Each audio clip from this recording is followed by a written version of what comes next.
If you have a Bible with you, whether that's on a device or a hard copy, we are going to be in John chapter 15 this morning.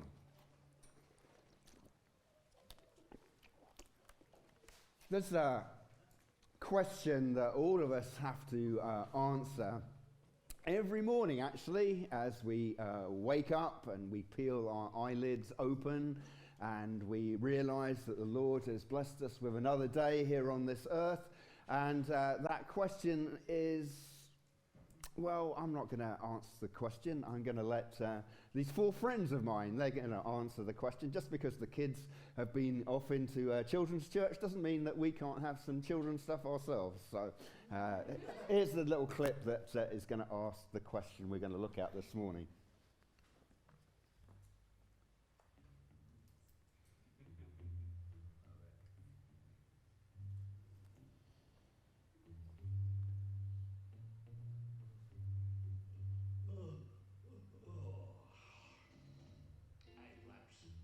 What are we going to do? I don't know. What do you want to do? I've got it. Let's flap over the east side of the jump. They've always got a bit of action, a bit of a swinging scene, all right? Ah, come off it. Things are right dead all over.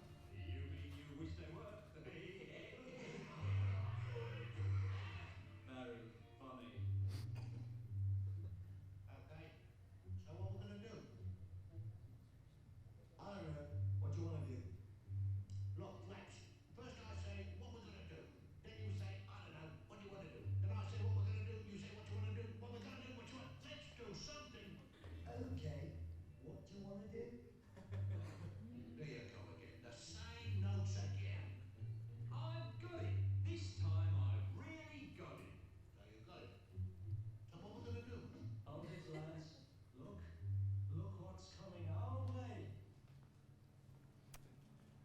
So that is the question, right? What are we going to do? Of course, they're about to find out what they're going to do because Mowgli arrives and then Shere Khan arrives and they're kind of forced into doing something. But that question is for all of us, right? What are we going to do?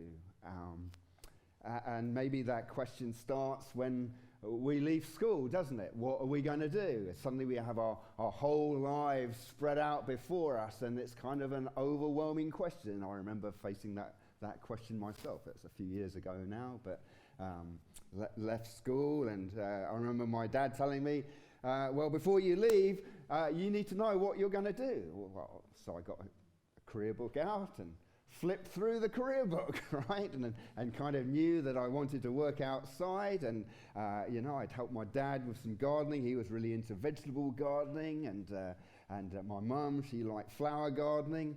In fact, I can just picture her now bending over a bed, doing some pruning, and she had this Burmese cat that loved to sit on her back, right? And it would just wait until she was bent over doing something, and from the other end of the garden, it would like right on her back and sit there just purring away. And so anyway, that is what I based my career choice on, because I thought, oh, that'll be good, right? I'll go into gardening.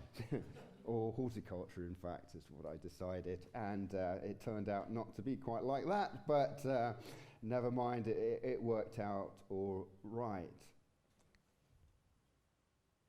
And I look at people today, like you guys, some of you are making decisions now, and you've got so many choices, and it can be just overwhelming, can't it, right? It's like, well, should I do this, or should I do that? And I just have to find the perfect thing, right? And if I do that, then I'm going to miss out on that, and it just kind of an overwhelming thing, a lot of pressure, really. You're just kind of figuring out who you are, and now you've got to determine what you're going to do for the rest of your life. Wow, that's a lot of stuff. I remember a few years later, after I was in my horticultural career, and I was with another chap, and we were putting some irrigation stuff together, and we kind of been joking about and laughing. And I don't know if you've ever stuck plastic pipe together. Anyone done that? You have these two things, right? So you have this purple stuff, which is like a solvent, and you put that around the pipe first, and it cleans it all up.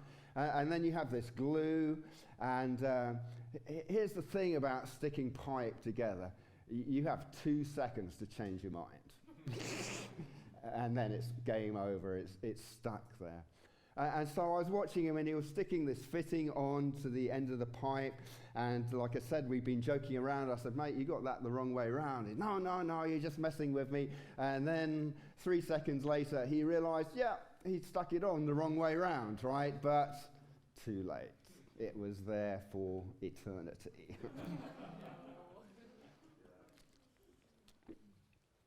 And that's the thing with some of the whats that we do, that they have eternal consequences, don't they? And I look back at my life and some of those decisions that I've made in my life, and some of those whats and stuck bits of direction into my life, and they're stuck there forever, right? They can't be shifted.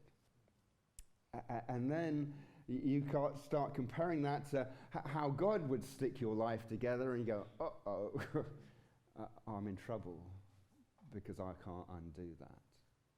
And where do you turn to then?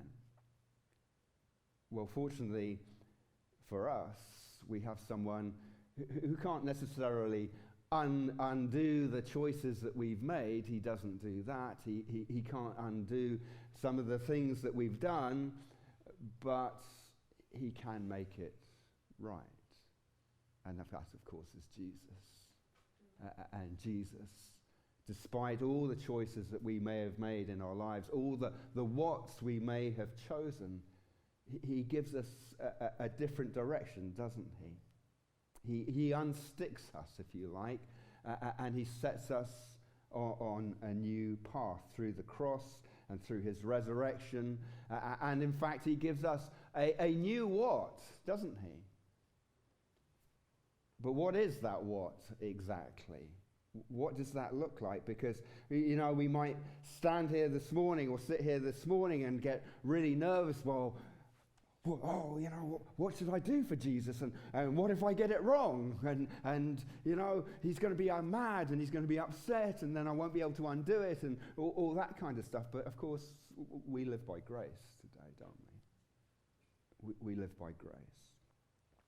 Well, this morning I want to look at a passage that I hope is going to explain our what a little bit. And of course, it's a horticultural passage. Why wouldn't it be? And one of the things I love about Jesus is he uses a lot of horticultural illustrations. John chapter 15, we're going to read verse 1 through 17. I am the true vine, and my Father is the vine dresser. Every branch of mine that does not bear fruit, he takes away. And every branch that does bear fruit, he prunes that it may bear more fruit. Already you are clean because of the word that I have spoken to you. Abide in me, and I in you. As the branch cannot bear fruit by itself, unless it abides in the vine, neither can you, unless you abide in me. I am the vine, you are the branches. Whoever abides in me, and I in him, he it is that bears much fruit. For apart from me, you can do nothing. If anyone does not abide in me, he is thrown away like a branch and withers, and the branches are gathered, thrown into the fire, and burned. If you abide in me, and my words abide in you, ask whatever you wish, and it will be done for you. By this my Father is glorified, that you bear much fruit, and so you prove to be my disciples. As the Father has loved me, so I have loved you. Abide in my love. If you keep my commandments, you will abide in my love, just as I have kept my Father's commandments and abide in his love. These things I have spoken to you, that my joy may be in you, and that your joy may be full. This is my commandment, that you love one another as I have loved you. Greater love has no one than this, that someone lays down his life for his friends. You are my friends if you do what I command you. No longer do I call you servants, for the servant does not know what his master is doing, but I have called you friends, for all that I have heard from my Father I have made known to you. You did not choose me, but I chose you and appointed you that you should go and bear fruit, and that your fruit should abide, so that whatever you ask the Father in my name, he may give it to you. These things I command you, so that you will love one another. Let's just pray for a moment. Oh Lord, thank you so much for your word, and thank you that we can come into your presence. And now we just ask that you speak to us and guide us as we consider this passage about vines and branches and fruit. Thank you, Jesus, in your name. Amen.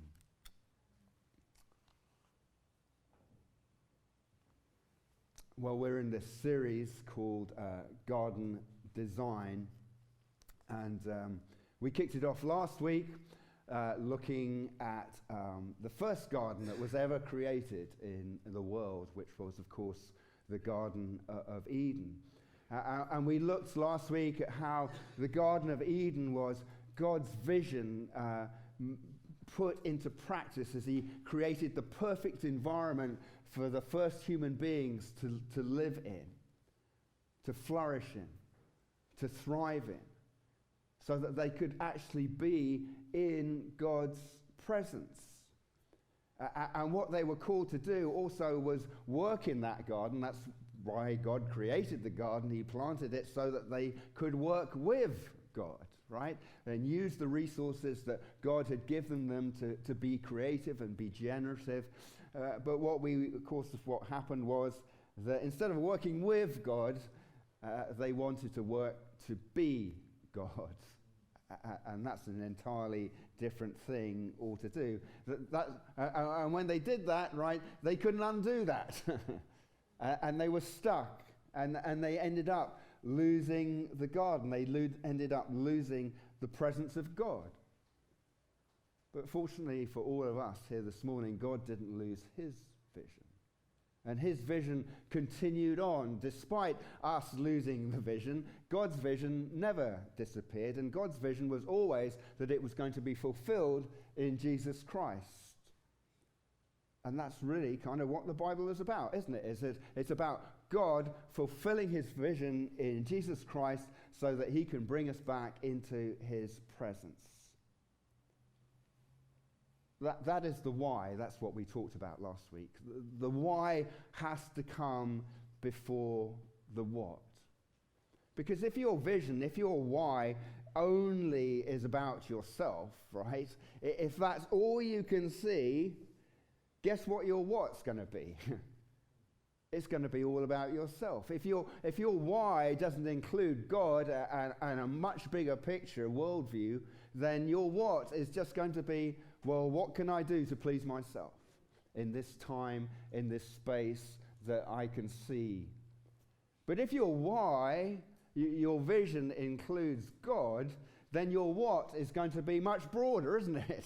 It's going to expand far beyond you and even your timeline, for that matter. Our why drives our what. We have a vision here at Garden Church, and our vision is to exist, to know and enjoy and express the love of Jesus Christ. That's our vision. And it really falls into God's vision, right? And you might say, well, Bryan, that's great. You've got the why, but now what, right? Well, what are we supposed to do with that? Because it's kind of broad and, big and, and how do we define our what? God is good at giving what's, actually. He gives mission statements. That's really what a what is. It's a mission statement. The first mission statement he gave was to Adam. He said, and Eve, he said, be fruitful and multiply and fill the earth and subdue it and have dominion over the fish of the sea and over the birds of the heavens and over every living thing that moves on earth. That was the what that God gave them. Which is kind of a big what, isn't it? Just two people and you're looking around the whole world going, But that's what God does. I've noticed in the Bible that when he hands out missions, they're kind of big, right? Like Abraham, leave where you're at and go to a land that I will show you. Well, you show me first, and then I'll think about going. Or Moses, at 80 years old. I want you to go back to Egypt and free my people. Okay, right? They're big things, aren't they, that God asks in his mission. It can be overwhelming. Perhaps the most famous mission statement is the mission statement that Jesus gave to his disciples. Go and make disciples of all nations, baptizing them in the name of the Father and the Son and the Holy Spirit, and teaching them to observe all that I have commanded you, and behold, I am with you always to the end of time. They'd seen God's vision firsthand, right? And now Jesus wanted them to translate that vision into what they were going to do. Now, they'd been out on mission before Jesus had sent them out, but now they were going to go out by themselves. I mean, Jesus was going back to heaven. In fact, that was a big what, wasn't it, for them? And when Jesus ascended back to heaven, they were stood, look, and a couple of angels had to come along and go, hey, lads, come on with the what, right? and prod them back into action. See, Jesus makes it clear, right, that we're not just supposed to be waiting around for him to come back. He has given us a what. Back in July,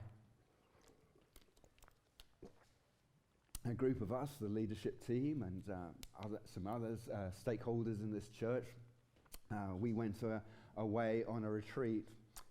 Actually, when I say retreat, when I think of retreat, it's kind of a relaxing time and easy time. This wasn't quite that, although it was a very nice place we went to over there in Lincoln City. And it did have a garden too, and a nice little fire pit that we utilized. And we did get to walk on the beach, right? And that was nice too.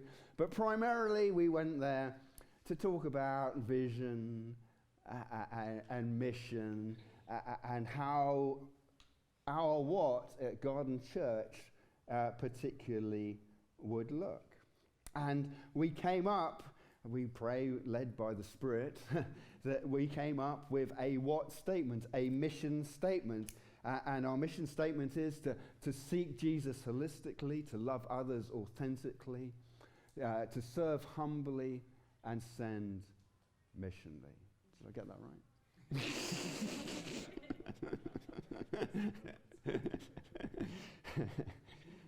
And you might be thinking, well, that's quite a big what. So where do we start with this what, right? Because, again, that's kind of a large, encompassing statement, isn't it?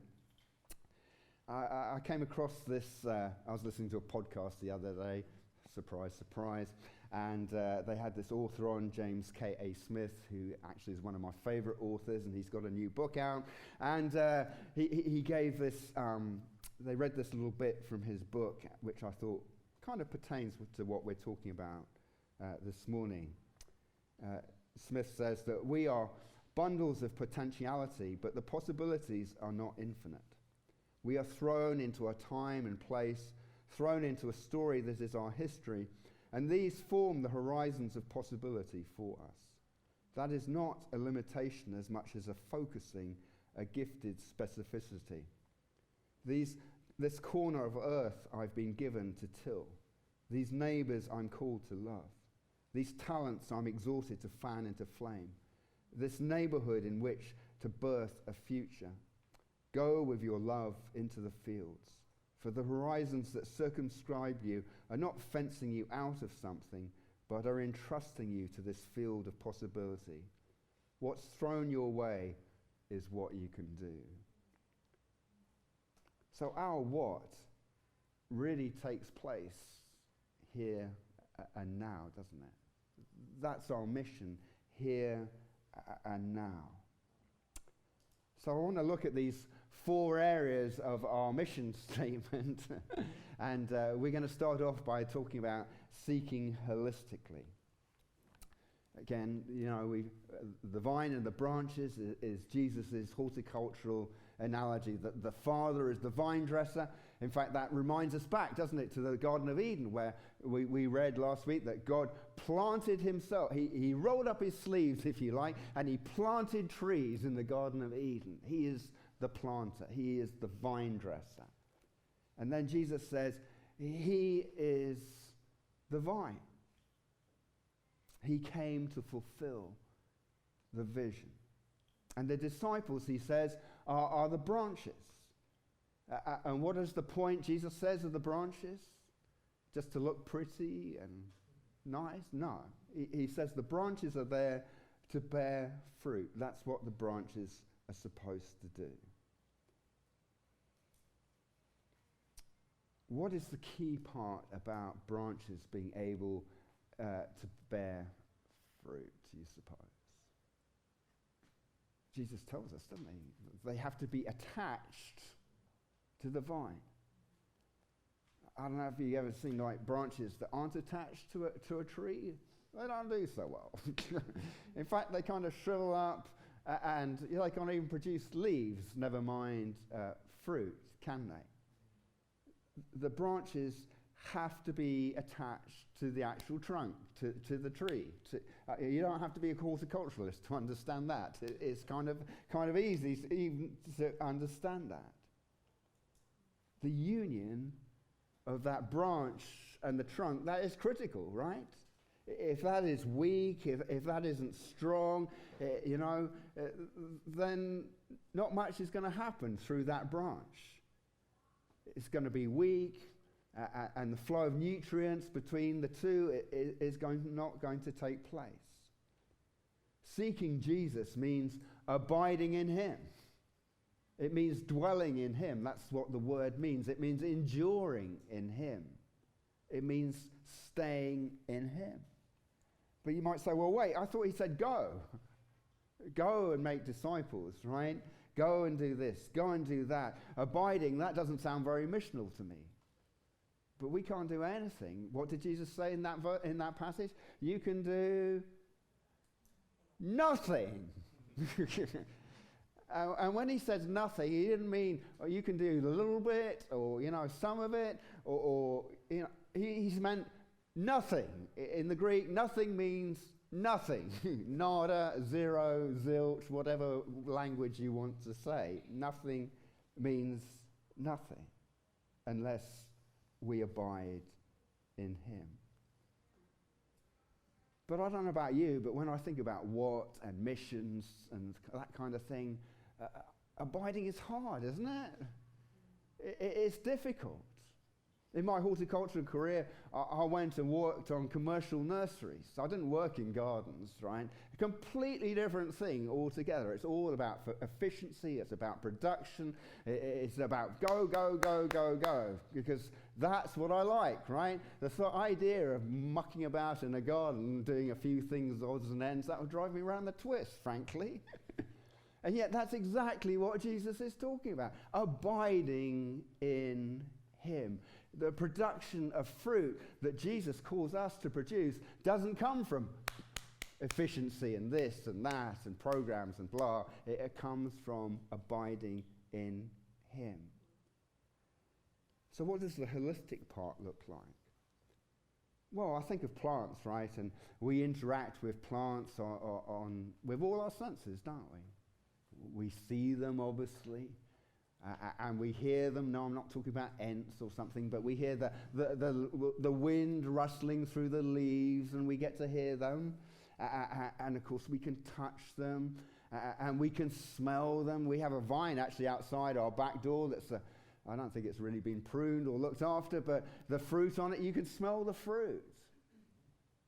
And then, of course, you can taste it. There's more than one way just to seek Jesus, isn't there? And obviously, we seek Jesus in his word primarily. But we seek Jesus in prayer. But we seek Jesus when we worship. we're going to seek Jesus when we take communion shortly. We seek Jesus in community. Yes, I know, we're so individualistic. We think that seeking Jesus is all kind of an individual thing, but no, we seek Jesus in community.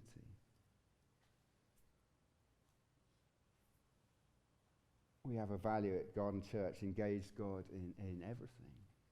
And that's all about seeking Jesus. It doesn't really matter what we are doing. We can seek Jesus in everything, right? I don't know if you've ever read Brother Lawrence's book, Practice the Presence of God. Anyone read that book? And it's about seeking God in every single thing that we do. In fact, it's the seeking of Jesus above everything else that's the important part, isn't it?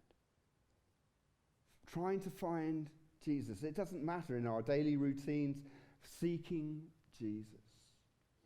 One time, a woman, a Samaritan woman, she came seeking water, and she ended up finding Jesus at this well. And they had this conversation about water, and Jesus had talked about living water, and she thought, ooh, if I had some of that, then I wouldn't have to come here every day with my bucket and get the water and carry it back to my house, and that would be great, right? And Jesus said, no, I'm not talking about that. And then he kind of turned the conversation around to talk about the decisions that she'd made in the past, what she had glued together in her past life. And she didn't really like that too much, so she switched the conversation to some religious things. Not a good plan to talk about religious things with Jesus, because he kind of knows what he's talking about, right? And she had this discussion about where they would find God, where to seek God. And Jesus told her the hour is coming and is now here when the true worshippers will worship the Father in spirit and truth. For the Father is seeking such people to worship him. God is spirit, and those who worship him must worship him in spirit and truth. Seek Jesus holistically. That's our first what. Our second what is to love authentically. Verse 9, Jesus says, as the Father has loved me, so I have loved you. Abide in my love. Verse 12, this is my commandment, that you love one another as I have loved you. Love others as Jesus loves us. That's what authentic love is. But when I use those two words, I'm kind of mindful that they're kind of buzzwords too, aren't they? You know, there's a lot of talk about authenticity these days. And, you know, I think of it's like a marketing phrase, isn't it, right? Like the real thing, Coca-Cola, as opposed to the unreal thing, which would be Pepsi, I suppose. Or, you know, you see signs for food, right? Or authentic street tacos I saw the other day. Well, what's an inauthentic street taco? I don't know what that would be. Or, you know, I see signs for authentic fish and chips, right? Which makes me really dubious, because it's like, if you're trying that hard to prove that your fish and chips are authentic, they're probably not. But that's just my guess. And it's just this buzzword that is thrown around today. And likewise, love is another word that's thrown around all the way today, right? And it can mean so many different things, can't it? I mean, I love fish and chips, and I love my wife, and I don't necessarily mean the same thing, right? Do I? When I say, never mind, we'll move on. We use it in different ways. So when we put authentic and love together, what could possibly go wrong when we use those two words? Maybe we should go back to the beach and recraft this sentence. Just joking. Sometimes, you know, as churches, I see they try too hard, right? We want to be relevant. We want to be authentic. We want to be this and we want to be that. And sometimes that's just seen as some kind of marketing tool, right? That's not really who we are. What is authentic love? What Who models that for us? Well, it's Jesus, isn't it? That God so loved the world that he sent his only begotten Son, Jesus Christ, into this world, that whoever believes in him should not perish but have everlasting life. Jesus models authentic love for us. And I think of one way in particular Jesus modeled authentic love is that he listened to people. Doesn't that kind of blow your mind a little bit? You know, as Jesus, the God of the universe, and like with the conversation with the Samaritan woman, he knew every single thing about that woman and every single person that he met. He already knew everything about them. And he could have just barreled on in, right? And not had to listen to them at all. But that's not what Jesus did. He always stopped to listen to their story, to hear what they had to say. The God of the universe did that. You know, it's really hard to love someone authentically if we don't stop to listen. If we don't bother to stop and find out who they are exactly and where they've come from and how they fitted their life together and the different angles and pieces that they've used to put their life together. How can you love someone authentically if you don't know who they are? Sometimes, you know, in church I've seen it's, you know, we use people as a kind of a means to an end, right? We kind of love them, but we love that they're coming here, you know, and that we can add them to a number, and or that they, you know, we see the offering going up, or whatever it might be, you know, and that is not authentic love either.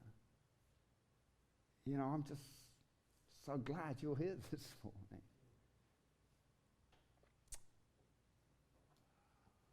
You know, loving authentically puts people over everything else. Because that's what Jesus did. Above everything else. Doesn't matter who they are, where they come from. Put them above everything else. One time, Peter, he went down, or up, or whichever way it was, to this church in Galatia. And he was sitting there with the Gentiles, and they were there having a ham sandwich or whatever it was that they were eating. And some Jews came along, and of course the Jews didn't approve of Peter eating ham sandwiches with the Gentiles. And Peter's like, uh-oh, and so he started withdrawing himself, right? Because, you know, he said he loved these people in the Galatian church, but when it came down to it, what he actually loved more was his reputation back home and what the Jews thought of him. And Paul had to call him out on that. John wrote, "We love because he first loved us," Jesus that is. "If anyone says, 'I love God,' and hates his brother, he is a liar. For he who does not love his brother whom he has seen cannot love God whom he has not seen. And this is this commandment we have from him: whoever loves God must also love his brother." So that's our second what, is to love authentically. Our third what is to serve humbly. Jesus says there is no greater love than someone laying down his life for his friend. He says that the disciples are Jesus' friends because they know what he's doing, and that if they keep his commandments, that they love those around him.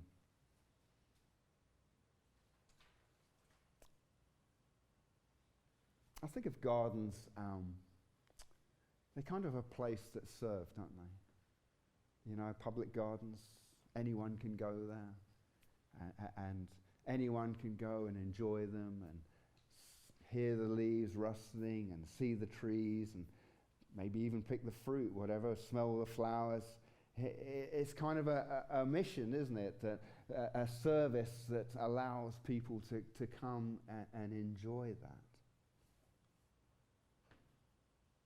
You know, here at Garden Church, we have this environment where we're trying to produce this place where we can all grow, right? Where we can all use our gifts and talents and abilities that God has given us to serve him and serve one another and serve those around us. Speaking for myself, sometimes I think the motivation isn't necessarily about, the problem isn't necessarily about serving, but it's maybe the motivation of why I serve. Anyone else struggle with that sometimes? It's like I want to serve, but why do I want to serve, right? Because we're talking about serving humbly here. So serving part's all right. It's the humble part that maybe is slightly dodgy, you know? Well, you know, look at me, because, you know, I'm up front here and get all the kudos kind of thing. But I seem to remember Jesus talking about that with the Pharisees, about serving just to get recognition. Or we could come with that other attitude, right? Oh, they're lucky to have me serving. They don't know how fortunate they are to have me serving alongside them here and what I bring to the table.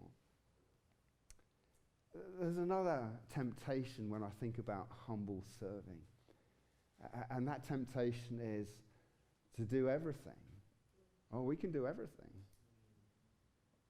I can do everything. Or as a church, we can do everything.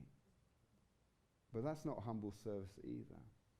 You know, one of the great things about this church is as a leadership team, we are a team, right? One of us doesn't do everything.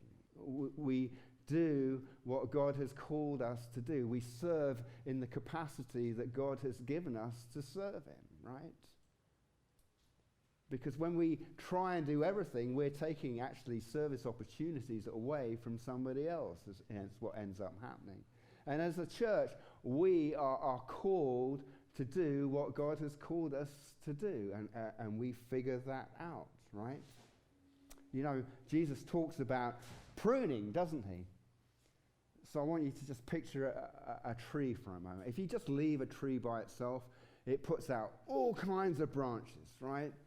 And all kinds of stuff. And yes, it might produce some fruit on those branches, but they'll be kind of small because what happens is that energy of the tree is going all over the place, right? But when you prune, you're directing that energy into certain branches. And when you direct the energy into certain branches, yes, there might be less branches, but there's more and bigger fruit. And I think that's kind of what humble service is. The what is understanding what God has called us to do and ignoring what God hasn't called us to do so that we can direct God's resources into those places and produce fruit that God has called us to produce. We serve to proclaim Jesus Christ through our service. That's what humble service is about. We don't serve to proclaim ourselves. We serve to proclaim Christ. As Paul said, for what we proclaim is not ourselves, but Jesus Christ as Lord, with ourselves as your servants, for Jesus' sake. For God, who said, let light shine out of darkness, has shone in our hearts to give the light of knowledge of the glory of God in the face of Jesus Christ. So our mission, our what, is to humbly serve so people can see Christ. Seek Jesus holistically, love others authentically, serve humbly, and the last one is send missionally. You did not choose me, but I chose you, Jesus tells his disciples. And I appointed you that you should go and bear much fruit.